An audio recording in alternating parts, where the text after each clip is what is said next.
મુખ્યત્વે જ્યાં સુધી ભારતને સ્પર્શે છે ત્યાં સુધી એક તો આપણને જે આપણા લેબર ઇન્ટેન્સિવ ઉદ્યોગો છે, ખાસ કરીને કાપડ, લેધર ગુડ્સ, જ્વેલરી, અમુક અંશે કાચા ફળફળાદી એટલે જેમ કે તાજી દ્રાક્ષ, જેકફ્રૂટ, આ બધાની નિકાસોનો ફાયદો થાય.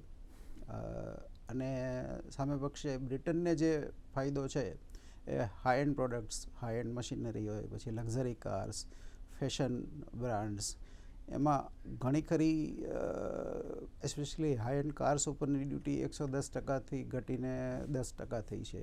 એ એને એડવાન્ટેજ થાય.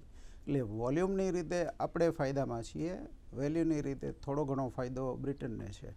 પણ ઓવરઓલ આપણને યુરોપિયન માર્કેટ ઉપરાંત યુકેના માર્કેટનો એક્સેસ મળશે. અને ખાસ કરીને નવા ટ્રમ્પ 2 રેજિમમાં જે વૈશ્વિક ચેલેન્જીસ વધી છે અમેરિકામાં, એસ્પેશિયલી ચાઇનામાં, તો એમાં આપણને આ વૈકલ્પિક બજાર મળ્યું છે યુકેનું.